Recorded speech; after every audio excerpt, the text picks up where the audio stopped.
오늘 읽은 우리 성경은요, 부활하신 우리 예수님께서 엉뚱한 길로 가는 제자들, 물론 예수님이 12제자 중에 속한 제자들은 아니었어요. 그들을 사명의 길로, 신앙의 길로, 비전의 길로 돌이키기 위해서 그들 삶의 현장에 찾아오신 그런 우리 부활의 주님의 모습을 보게 됩니다. 부활하신 주님께서 그들과 동행했지만 이들은요, 부활하신 예수님인지를 몰랐어요. 우리의 삶 속에 부활하셔서 살아계신 주님은 다양한 모습으로 우리의 삶 속에 오실 수가 있고요, 시공간을 초월해서 이동하실 수가 있는 것을 오늘 말씀을 통해 보게 됩니다. 그럼 이 두 제자가 누구냐면 그 중에 한 사람이 글로바라는 제자였습니다. 이 글로바라는 사람은 유세비우스라는 역사학자에 의하면 예수님의 삼촌이었을 거다라는 주장도 있고요. 또 초대 예루살렘 교회 감독이었던 시몬이라는 사람의 아버지였을 거다라는 그런 의견도 있습니다. 정확하진 않지만 어쨌든 글로바라는 이 제자의 이름이 18절에 언급이 되어 있어요. 글로바와 또 다른 한 사람이 이제 예수님을 중심으로 한 이 신앙의 공동체, 제자들과 함께하는 공동체에 함께 하다가 예수님께서 지금 고난 당하시고 장사 지내는 바 된 거예요. 그래서 이들이 낙심을 하고 예수님의 제자들과 함께 있는 그 공동체에 있어야 되는데 이들이 이탈을 해서 엉뚱한 길을, 이 엠마오라는 그 길로 가게 되는 겁니다. 여러분, 우리 오늘날도 보면요, 통계를 잡아보면 자기는 신자라고 고백하는데 교회 공동체, 이 신앙의 공동체를 이탈해서 그냥 마음으로 하나님 믿는다고 생각하고 살아가는 사람들이 굉장히 우리 한국 사회에 많다는 거예요. 약 200만 명이 넘는다는 겁니다. 뭐 정확한 숫자인지는 모르겠지만 통계적으로 그렇게 잡혀요. 근데 저는 그 사람들이 정말 믿는 사람인가? 정서적으로는 이해가 돼요. 왜냐하면 그들이 교회 공동체를 이탈한 경우는 시험을 이기지 못한 거죠. 여러분, 우리가 첫 번째로 우리 오늘 성경 본문을 통해 제가 7가지 교훈을 뽑아봤습니다만은 첫 번째 보면 부활의 주님을 만나지 못한 사람은 시험을 이기지 못하고 신앙 공동체로부터 이탈되기 쉽다는 점입니다. 이 글로바하고 한 제자가 이탈해버렸잖아요. 근데 이들의 믿음을 보면 오늘 성경에 예수님과 대화하는 장면인데 동행하면서 목적지를 향해서 같은 방향을 향해서 가다가 예수님과 함께 대화를 하는데 이분이 예수님인지 몰랐어요. 근데 그 대화 중에 보면 예수라는 분은 말과 일에 능하신 선지자라 그렇게 19절에 나와 있고요. 21절 보면 우리는 이 사람이 이스라엘을 속량할 자라 라고 바랐노라. 믿었다고 하지 않고 바랐다고 합니다. 바랐다고. 그러니까 예수라는 저분이 우리 이스라엘 민족을 정치적으로 압제로부터, 식민지 압제로부터 구원해 줄 분이다. 바랐다는 겁니다. 그냥 희망사항으로. 그럴까? 저분이 우리 민족을 구원해 줄까? 그렇게 생각하고 또 고백을 보면 이 사람이 이렇게 고백하고 있어요. 사실 시몬 베드로는요, 이렇게 흔들릴 때도 있었지만 마태복음 16장에 보면 주는 그리스도시여 살아계신 하나님의 아들입니다. 그렇게 고백하잖아요. 그러니까 신앙의 공동체 안에 있지만 예수님을 그리스도로 살아계신 하나님의 아들로도 믿지 않고요, 사람으로 믿고 선지자로 믿고 있는 그런 거예요. 그러니까 교회라는 또 신앙의 공동체 안에 있어도 다 믿는 게 아닌 겁니다. 또 이 글로바가 붙들고 있는 이 예수에 대한 이 메시아가 해야 될 역할은요, 그들을 정치적으로 압제받는 이곳에서 정치적으로 우리 민족을 해방시켜줄 그런 구원자로 보고 있는 겁니다. 온 인류를 구원할 구세주로 우리를 죄로부터, 지옥으로부터, 엄부로부터 구원해서 영원한 생명을 주어진 그런 구세주로 그들이 믿지 않고 있다는 거죠. 그러니까 믿음이 정확하지가 않은 겁니다. 그래서 여러분, 우리가 주님을 체험하는 이 체험적 신앙을 갖지 않으면요, 시험이 오면 흔들립니다. 이게 가나안 신자들 같은 경우를 보면 가나안을 거꾸로 하면 안 나가 그거 아닙니까? 이 가나안 신자들 같은 경우를 보면 이유가 있는 겁니다. 목사님 때문에, 아니면 같이 신앙생활하던 동료 때문에 실망해서, 아니면 이렇건 저렇건 여러 가지 이유가 있는 거죠. 시험 든 겁니다. 시험 든 거예요. 그러니까 우리 교회 안에도, 또 한국 교회 안에도, 세계 우주 교회 안에도 보면 교회라는 안에, 울타리 안에 지금 신앙생활을 하고 있어요. 근데 정확하게 여러분의 내 신앙이 지금 주님을 내가 만났나? 물론 우리가 주님을 만났다는 이 개념이, 이런 상황이, 내가 눈 감고 기도했더니 피를 흘리시는 예수님이 내 앞을 다가왔다. 이런 그 현상적 어떤 픽처링으로 만나는, 이걸 말하는 게 아니에요. 어쨌든 주님을 체험하고 만나고 내 믿음이 확신 있는 믿음이 있냐. 예수님은 내 구세주고 살아계신 하나님의 아들이고 내가 예수님 때문에 영원한 생명이 내게 주어졌다. 이런 체험적 신앙이 있냐는 거예요. 이게 없으면요, 이게 흔들리면, 희미하면 마귀가 가만히 놔두겠습니까? 시험을 주는 겁니다. 시험을. 그러니까 이 주님을 향한 체험적 신앙 갖기를 주의 이름으로 축복합니다.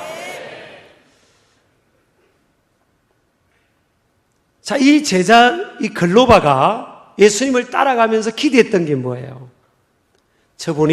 예수라는 저분이 우리 민족을 구원해 줄 거야. 로마의 압제로부터 구원해 줄 거야. 나름대로 자기 터리를 갖고 있었잖아요. 근데 여러분, 두 번째 보면, 오늘 우리가 적용해 볼 두 번째 교훈은요, 신앙은 개인의 바램을 넘어서는 영역까지 이르러야 하고, 그러할 때 시험을 이길 수 있다는 겁니다. 이게 뭔 말씀인가 하면, 예수라는 분이 우리를 정치적으로 해방시켜 줄 거야. 그걸 기대하고 따라가는데 예수님이 힘이 없는 것처럼 대제사장들과 관리들의 손에 붙들려서 사형을 당하고 십자가에서 그냥 꼼짝달싹하고 돌아가셨잖아요. 그러면 그들이, 이 글로바가 예수님을 따라갈 때 바랬던 바람은 뭐예요? 그분이 권력을 잡고 좋은 나라를 이 땅에 이루고, 그리고 그 힘을 발휘해가지고 로마의 압제를 다 물리치고, 이걸 바란 거 아닙니까? 근데 그게 이루어지지 않았던 거예요. 그러니까 이 사람이 시험 들고 엉뚱한 길을 가는 겁니다. 우리가 하나님을 믿고 예수님을 믿는다고 하고 교회 다니면서 우리가 바라는 바람이 있어요. 인간에게는 니드가 있으니까, 펠트 니드가 있는 겁니다. 자녀에 대한 소원도 있고, 비즈니스에 대한 소원도 있고, 건강에 대한 소원도 있고. 저는요, 참 이게 건강의 문제, 이게 보면 참 어떤 때는 제가 마음이 무거울 때 많아요. 교인들 가운데 아프신 분들이 계시잖아요. 아프신 분들이 몇 분 계시면, 목사님 기도해 주세요. 그래서 제가 믿음으로, 예수 이름으로 기도해서 어떤 분이 나았어요. 나았다고 해서 할렐루야, 감사구나. 근데 어떤 분은 기도했는데 안 나. 어떻게 하겠어요? 기도했는데 안 났는데. 믿음이 없는 사람은 내 상황을 보면서 신앙을 대비시키니까 시험 들고 넘어지는 겁니다. 근데 오늘 이 믿음이라는 것은요, 하나님께서 하시는 일은 나나 인간이 다 이해하지 못하는 기이한 영역이다. 이렇게 보는 거예요. 내가 다 이해하고 인지하고 경험하고 그래야만 하나님의 영역을 다 알 수 있는 건 아닌 거죠. 그래서 시편 139편 14절에 보면 다윗의 신앙 고백입니다. 내가 주께 감사하오면 나를 지으심이 심히 기묘하심이라. 주께서 하신 일이 기이함을 내 영혼이 잘 아나이다. 자, 주님이 하신 일이 너무 기이하다는 거예요. 기묘하다는 겁니다. 이게 뭘 의미하죠? 다윗 보세요, 여러분. 어느 날 사무엘이라는 선지자가 다윗의 가정에 신방을 왔잖아요. 그래 아버지한테, 이세요, 당신 집에 아들 중에 왕이 있어. 하나님이 왕으로 세운다고 합니다. 그러니까 이 이새가 얼마나 마음이 쓰렸겠습니까? 아들 7명을 집합했는데 아무도 그 7명 중에 없어요. 근데 아들이 없어 그랬더니 막내 아들이 저 있다고. 근데 뭐 막내 아들이 뭐 조그만하고 뭐 되기는 하겠어요. 근데 불러왔는데 하나님께서 다윗을 보자마자 이가 그다 그랬잖아요. 그 다윗이 기름을 부음을 받은 겁니다. 구약의 왕은요, 선지자가 기름을 부어서 왕으로 세워지는 거예요. 자, 그러면 금방 왕이 돼야 되는데 다윗은 그때부터 고난의 시간들이 시작됐습니다. 여러분, 하나님이 쓰실 사람들은요, 고난이 있어요. 고난. 요셉도 보면요, 하나님이 꿈을 꾸고 꿈을 말하고 꿈을 믿어서 그 대가로 13년 동안 노예 생활, 모섬 생활, 감옥 생활했습니다. 그리고 30세에 세계를 경영하는 총리가 되잖아요. 하나님이 꿈을 믿었기 때문에. 다윗도 여러분, 하나님 왕으로 기름을 부음을 받았기 때문에 그 이후로 얼마나 많은 시간들이 쫓겨다니는지 모릅니다. 이게 믿음이 없으면요, 흔들립니다. 근데 다윗은 믿음이 있었잖아요. 그래서 시편 16편 8절에 보면, 시편 16편 8절에 보면 어떤 고백하는지 압니까? 내가 여호와를 항상 내 앞에 모시며. 보통 사람 같으면 뭐예요? 잘 될 때만 하나님 모시잖아요. 잘 될 때만. 와, 우리 하나님 최고예요. 우리 하나님, 내 기도를 들으셔서 우리 자녀들 잘 되게 해주시고, 대학도 잘 가고, 사업도 잘 되고, 직장도 잘 되고, 하나님 감사해요. 보통 사람 같으면 그러잖아요. 근데 다윗은 뭐예요? 고난, 시련, 역경. 얼마나 쫓겨다니는지 모릅니다. 살아보려고요. 다른 나라 가서 살아보려고. 왜? 다른 나라 사람들이 똑똑한 적의 장군이 와서 있으면 경계하잖아요. 그러니까 다윗이 막 침을 흘렸습니다. 침을 흘리고 이렇게 이 실성한 사람 흉내를 냈어요. 살아보려고. 여러분, 저는 이거에 굉장히 은혜를 받았습니다. 다윗이 막 침 흘리는 거. 오늘 예배 마치고 침 흘리고 다니세요? 저는 막 너무 은혜가 되는 겁니다. 이야, 다윗이 이게 이 생명의 능력이 있구나, 이렇게. 하나님 믿는 신앙은 생명입니다, 생명. 조그만 일에 콕 꺼지고요. 그래가지고 뭐 써먹겠습니까, 여러분? 막 버텨내고. 사람들이 막 그러면 살아보려고 어떤 때는 주변을 무장 해제를 시켜 안 해요. 너무 똑똑하면 쳐버리니까. 그러니까, 하고 그냥 침도 흘리고 막. 야. 고난 중에도 내가 여호와를 항상 내 앞에 모신다. 이게 신앙이죠. 이게 신앙이죠. 성숙한 신앙이죠. 자, 셋째, 이 글로바를 포함해서 이 두 사람은요, 예수님을 바로 믿지를 못했을 뿐만 아니라 19절 21절 보면 아까 말했잖아요. 이스라엘 성령할 자를 받았다고. 선지자로 믿었죠. 부활하신 예수님을 체험한 정인들의 증언도 믿지를 못했습니다. 하나님은 우리가 믿음이 성장할 기회를 위해서, 양육하기 위해서 사람을 붙여주세요. 하나님이 선택한 사람들은요, 어디 가든지 믿는 사람들이 주변에 있어요. 군대 가도 있고요, 직장 가도 있고요. 내가 좀 피해서 안 믿는 척하고 가만히 살아보려고 하면 또 그곳에 누가 있어요. 여러분 가만히 보세요. 그렇지 않습니까? 저도 대학교 1학년 때 좀 방황을 했어요. 그래서 방황할 때는요, 교회 열심히 다니고 예수님 잘 믿는 선배들이 그렇게 싫더라고요. 아무 이유 없이 싫어요. 저 선배가 저쪽으로 오면 저리 도망갑니다. 여러분요, 여러분이 지금 믿음이 좋은지 안 좋은지 제가 한번 테스트 해볼까요? 예배 마치고 여러분이 지나가는데 제가 앞에 서 있어 볼게. 그러면 목사님 막 반가운 사람은 괜찮은 사람이에요. 예상하고 가다가 갑자기 제가 앞에 보이면 아이고 큰일 났다. 수상한 사람이에요. 근데 사람을 붙여주신다니까요. 지금 글로바와 이 제자 보세요. 부활하신 예수님을 만난 여인들이 오늘 보니까 우리 중에 이렇게 표현되어 있잖아요. 22절에 우리 중에 어떤 여자들이, 막달라 마리아와 여인들이지요. 또 24절 보면 우리와 함께 한 자 중에 두 사람이, 베드로와 요한 아닙니까? 무덤에 가서 예수님 무덤이 비은 거 확인한 거 아닙니까? 그 정언을 들은 겁니다. 사람을 통해서. 그런데 무시하는 겁니다. 여러분, 우리가 믿음을, 하나님께 우리 믿음을 성장시키기 위해서는 사람을 통해서 하나님의 말씀을 들려주거든요. 사람을 통해서 우리를 붙들어주는데 사람을 멀리하면 믿음이 안 자라요, 여러분. 어떤 사람은 예배 마치고요. 우리 교회는 좀 건강한 교회라서 좀 덜하긴 하지만 예배 딱 마치고 축도 마치면 그냥 막 하는 겁니다. 어떤 데는 저 안 만나려고요.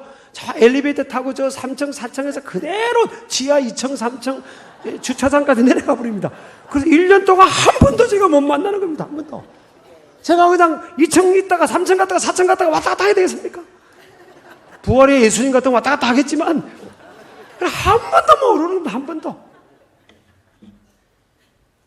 아니 왜 어쩌다가 특수한 상황에서는 예배 마치고 빨리 가더라도 마치면요 팀끼리 또 목장끼리 밥도 같이 먹고 받은 은혜의 말씀도 나누고 이렇게 해야 서로 믿음이 자라고 붙들어지는 거지.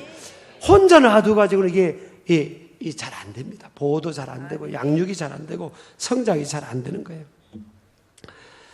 우리 아멘 하시기 바랍니다. 그래서 여러분 우리 신길 가족들은 이렇게 함께 하시기를 축복합니다.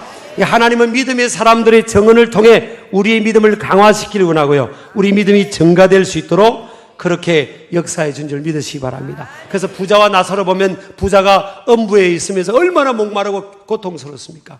그때 믿음의 아버지 아브라함에게 요청했잖아요.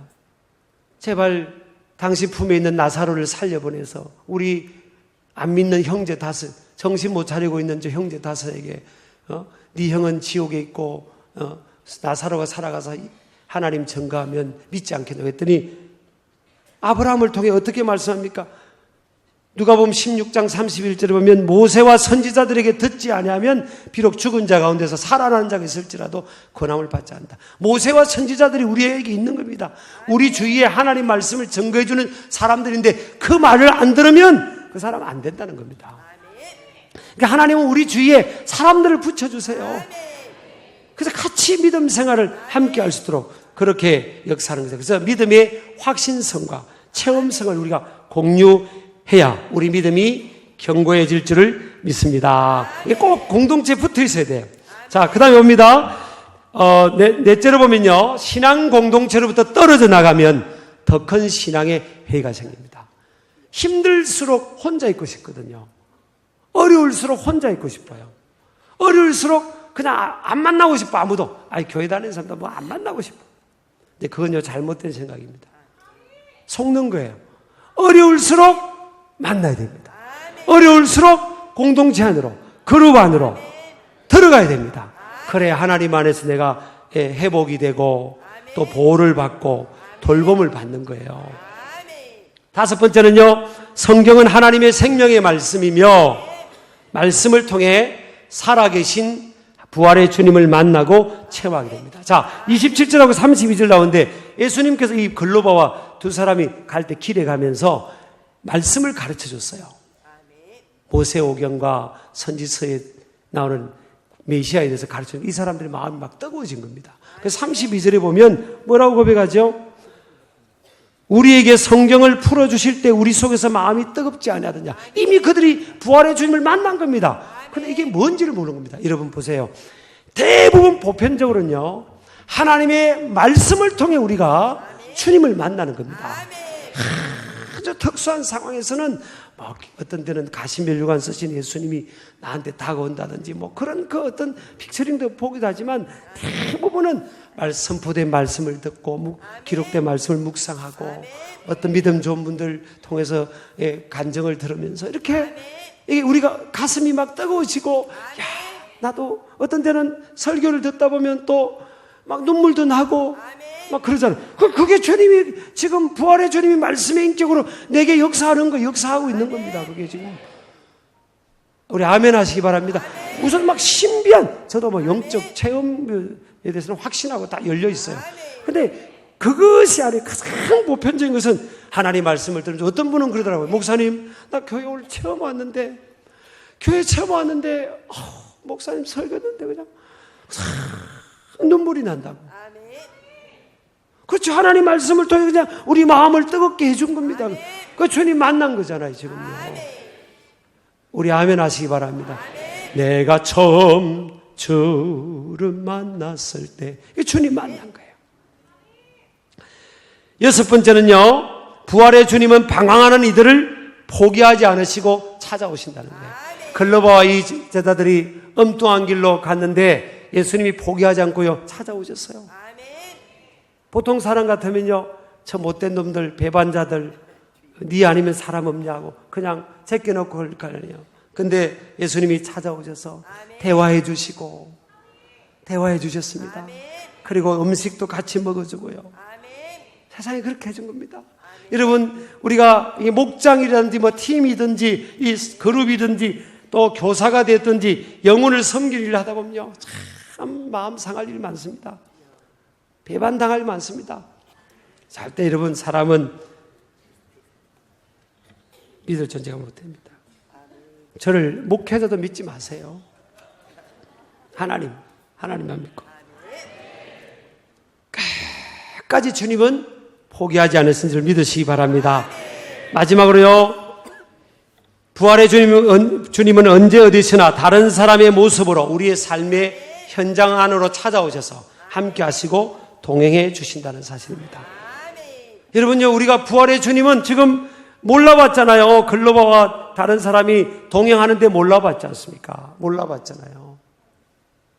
톨스토이의 우리 단편 소설 보면 어떤 구두수선하는 할아버지가 어느 날 기도하는데, 내가 다음 언젠가 몇 월 며칠 날 네 집에 찾아갈게. 우리 예수님이 말씀해 주시더라는 거예요. 그래, 그날 아침 일찍부터 우리 예수님 오시니까 내가 대접을 잘해야지 하고 음료수하고 차 또 다가하고 준비하고 기다렸는데 예수님은 안 오시고, 오전쯤 되니까 성냥 파는 웬 아주머니가 아기를 얻고 성냥 팔고 막 추위에 떨고 있더란 거예요.